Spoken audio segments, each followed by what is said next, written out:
All right, what is good, everybody? We are here for the update of my FM 509 compact MRD in FDE. Whoo, say that 3 times fast. Where we are with the update of this build. So let's go ahead and just jump straight into it. If you see anything that you like in here and I don't mention it, or if you guys would like to know where I got it from or have any other questions, just do not afraid to go ahead and drop those in the comments. I will respond to any questions. So, we can go ahead, and if I miss out on anything, just blame it on my head, not my heart. All right, let's go ahead and get into it. So I have the gun like this just for our internet, safety enthusiast. As you can see, there is nothing in the chamber, nothing in the barrel. The mag is out. It is empty. This gun, another check. This gun is safe for now. So let's go ahead and start from the bottom up. And as far as what we have done already, what we may be changing, and any thoughts as far as whether I would change something else. All right. So starting at the bottom, we have the Streamlight TLR 7X, also in FDE. Only thing that I changed when I got this is I changed the engagement buttons from the top paddles to the lower paddles. Lower paddles are way more low profile. Also, when I'm presenting with the higher paddles, I didn't like, how they would, while you're going into that trigger guard, you can accidentally bump them. I didn't want to do that. So I ended up changing it to the lower so that I can just go ahead and engage it from there. And, I can do it on the way into the trigger guard or back to, trigger finger discipline. But just like most FNs, everything, it is ambidextrous. So the mag leash both sides and works really well. A lot of times you'll see with stuff that is ambidextrous, sometimes you usually have to change it to this side, or one side works better than the other one. This, I haven't seen that issue. But also, back to the Streamlight, I love about this is that, you have that travel safety mode. So if you got to put it anywhere in a bag and you're worried about it accidentally engaging that light, there's an option to there's a mode where you just change you turn the bevel to a certain point and it will engage travel mode. It will not come on accidentally. You will have to retighten it some more for it to go back to being active. As far as the controls, I love that I'm able to present and still I can use this thumb if I want to, or just easily one-handed searching. Bam. I love the option that it has the two options where you can hold, search, and let go, or hold, search, and then going into engage, and it's off. Or you could just sit here, quick tap, and it's a permanent on until you turn it off. Great battery life with it as well. All right, moving up. This is currently a stock trigger, but I will be ordering from Apex Tactical a performance trigger for it. It's a little bit, it's pretty much a little bit flatter. Just reason being, I love that I want it to be more, it's a little gritty on the take up, and then as far as the reset, oh, did you hear that? Like, it's a little gritty. So I kind of want to sit here, and don't get me wrong, I have no issues with as far as it's performing or anything like that. It's still, to me, it's better than a Glock trigger, but that's, it's not like a, that was the best performance stock trigger in comparison to, compare it to a Glock. But that will be getting changed, but that is not the first thing that is on my list as far as what's coming in. I ordered, most people that know as far as the 509, if you've ever had anybody that had a 509, or you've done research, you hear about the issue of the fire pin breaking. Now the stock firing pin is a steel firing stock pin, and it tells you, FN tells you when you do it that when you buy it, when you purchase it, that it's not for dry fire. This isn't really a dry fire gun, really. If you are going to do dry fire, to get you blast caps, pop cap to use inside of it, or to change the firing pin. So Apex Tactical has two firing pins, two options. One is the heavy duty option, that is a lot thicker than the stock option, and there's the heavy usage option. That's for individuals that practice a lot, shoot a lot, and the great thing about the heavy usage one is that it's guaranteed. It's been tested of supposedly over 125,000 dry fires. So you're good for over 125,000 dry fires, and obviously regular usage and whatnot. And they guarantee that. So I if there's something that can cut down on malfunctions, I'm all for it. I haven't had that problem, but I also don't want to have that problem, especially with this being my EDC. So that is on the way, and I will be letting the gunsmith install that along with the trigger when I get that, just because I don't want any issues, don't want to have anything that would void the warranty. All right. Moving up, we have I love these iron sights that come with it. Also, you see they're raised, so you can, it's easy to co-witness with the red dot.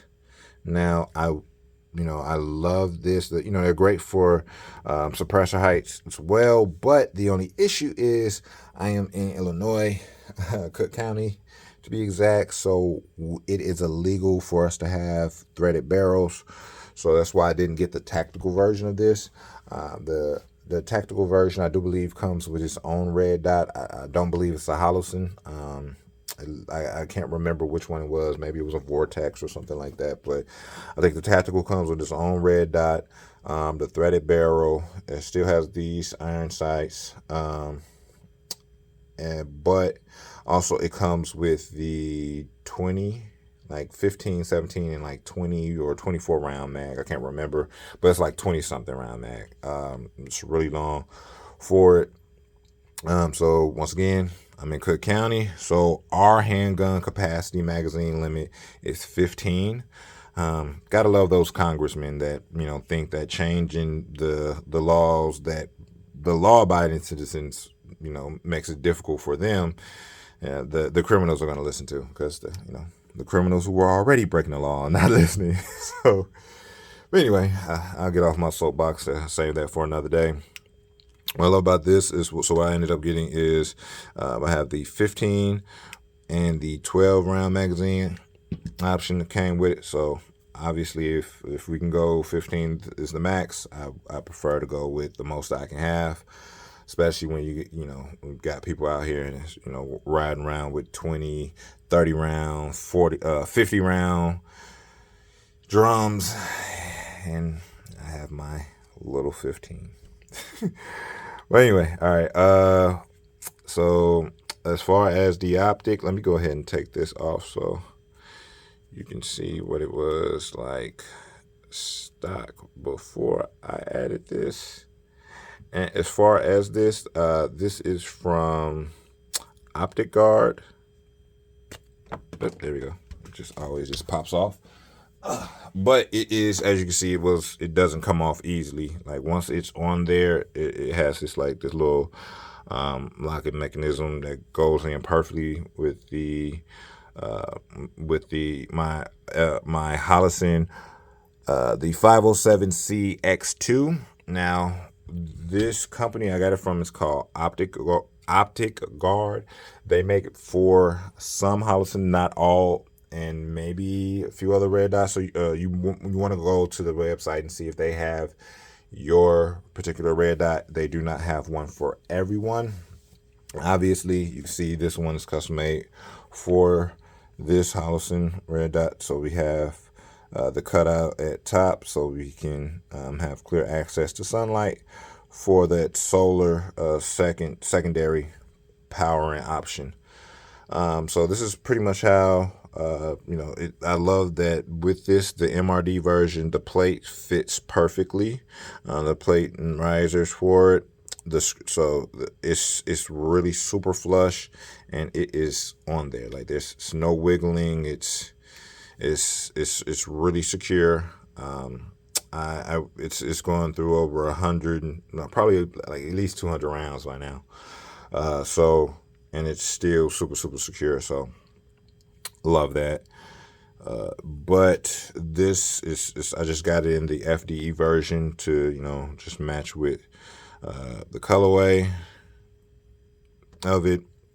So most people, old school, they'll tell you tape up the optic or whatnot, just for safety reasons, in case it falls, bumps, or you're one of those guys that like to rack from the red dot a lot, don't want to cause any damage or minor issues or scratches. This is great for that. Goes on perfectly, and until you first disengage it there and pull it off, it's very hard to come off. But it has access to the tactical buttons, covers up the battery, so you will have to take it off if you need to if you need to change the battery. It comes with these to be able to go over the lens if you want to, the cover, but I don't use it. But and now it has it in different colors, different options. This is what this is the colorway that I think that came with this. Oh no, I'm sorry. It came with black. It came in this, and it has the black one, but I ended up getting these for like just cause. Probably most likely use them just with training. I'm not gonna have them on while out and about. And I want to say, you see, got the front serrations which are great. Like when I first got it, don't get me like it was so tight. Like so, you definitely need to, if you're buying it brand new, definitely need to go break it in, cause like I literally was able to rack just from, like just it was racked. You didn't even have to do too much for it to get racked and cycle or whatnot. Only had like 2 stovepipes, but like I said, it was just because it was so tight. Loosened up, didn't have any issues. And those first 2 stovepipes probably happened within the first 15-20 rounds that I sent through it. And like I said, it has over 200 rounds through it now. Didn't have those issues after I had broken it in, loosened up. But my final thing that I love about it, aside from also with the magazines, metal magazines, love that, is that this, you can see right here, there is an indicator of whether or not it is loaded or not. Right now, you see it is black. I'm going to put a round in. Is racked. This gun is live, one in the head, ready to go. You can see that it is a red indicator. What I love about this is even if it is dark and we are at night or low level, any kind of low level situation, all I got to do is get a little physical check. Boop, I feel that indentation, and I know it's loaded, ready to go. In case you're not able to press check really. Low light situations, you're not able to see something like that. But yeah, so that is where we are currently. Go ahead and just move that out of the way. That is where we are with this currently. And like I said, we have the firing pin on the way that's going to be installed, and then after that we are going to drop a new a new trigger in there, and we'll be done. That will be the end of this build. If you guys think there's anything else that I might need to add to it, or something that you would do, something you wouldn't do, go ahead, drop a comment. And if you have any questions, drop a comment. I'll respond to any questions. If you want to ask about where I got anything from, anything, just go ahead, drop a comment. On top of that, don't forget to hit that like button if you like this, if you found this was useful. Hit that subscribe button so you can see more videos coming out, and hit that notification button so you can see the next update when I add the next little update, like whether that be the firing pin, and see if that changes the trigger pull, or when I do after I've done the firing pin and change the trigger as well. All right, until next time, that is Blue's review and status update of the EDC, the FN 509 Compact MRD in FDE. Whew. Said it again without stuttering. Take it easy.